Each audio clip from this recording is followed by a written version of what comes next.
Okay, let's look at Standard 2, Substandard B. Describe the Middle Passage, the growth of African population, and the African American culture. Alright, so under the language of standards, these elements: Middle Passage, African American population growth, and then African American culture. Themes: we're looking at migration, forced migration in the economy. We're going to be looking at geography and some population growth and culture, number 3. Alright, the Middle Passage. Middle Passage was a part of triangular trade, transatlantic trade. The slave trade is going to be very much a part of mercantilism. Alright, so the Middle Passage was the voyage that brought enslaved Africans to the West Indies and to the colonies in North America from West Africa, from these West African countries. Excuse me. That's what the Middle Passage brought, was African slaves. If we look at this picture of transatlantic trade, triangular trade or mercantilism, we see that rum and sugar went to Britain, farms, cloth, salt, all kind of other goods go to West Africa to be traded for humans, African slaves. And then the African slaves are going to be put on ships and shipped across this Middle Passage, a very deadly and violent passage for African slaves, coming to the West Indies first and then up into the colonies. Okay, if we look at this trade route here across this Middle Passage, West Africa was where a lot of these main source of slaves during this colonial period.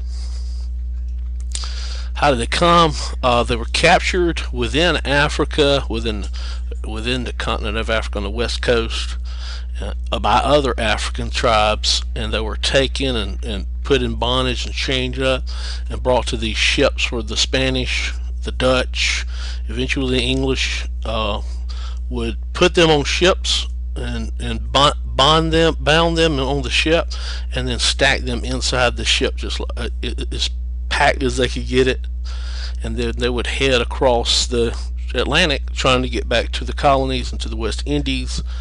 And they had a certain amount of time in which they had to deliver these slaves, and if they were running behind schedule, sometimes they'd take the slaves and just throw them all into the ocean, sometimes chained to one another, causing their deaths. Very horrible thing, this Middle Passage, this route being taken, a lot of violence. Alright, in August of 1619, the first documented case of slavery in the New World was when a Dutch ship landed in Jamestown, and 14 Negro slaves were exchanged for provisions by the Dutch. In 1675, Bacon's Rebellion causes planters to push for a lifetime bondage for African American slaves as a labor force, as opposed to the troublesome indentured servants. And then the importation of slaves increases tremendously after these events. What are some geographic factors of the growth of slavery? We talked about those already when we talked about the geography of the South. Fertile land, arable land that crops could grow in, warm climate, long growing seasons, and some of those crops are like tobacco, rice, indigo. Eventually it will be tobacco will replace, cotton will replace tobacco eventually as we get on into the into time in the 1800s. Alright. The navigable rivers provided a convenient route for transporting goods, and so those are going to be some of the geographic factors that made the South and slavery grow in the South as an institution. A lot of people looked at slavery, African slavery, as a necessary evil during this time. You had to get the crops in, you had to break land, you had to do all this intensive labor. They thought of it as they needed African slaves. Alright, economic factors in the growth of slavery. Tobacco and other crops required intensive labor. The spread of tobacco cultivation beyond the original Chesapeake colonies on the Tidewater and into the frontier is going to create an increased demand for slaves as this tobacco market increases. And all this is a part of trying to get these goods and commodities back to the mother country and to other places to make a living. Social factors in the growth of slavery is by 1700 slavery was established in every colony. Plantation owners in the South come to dominate Southern politics and society and pretty much demand slavery as an institution. And most farmers did not own slaves, but dreamed of owning them so they could become wealthy too. So it became part of the Southern American dream to have slaves in a lot of land. And then blacks soon eventually become seen as socially inferior even to poor whites. And we're going to see the advent of racism as we see a lot of abolitionists attack this institution.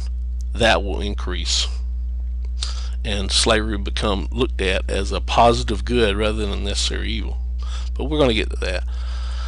Alright, the growth of African population with the increase in the economy, with tobacco doing well, we're going to see also a growth of African population. If we look from 1790, over 500,000, and then by 1860, almost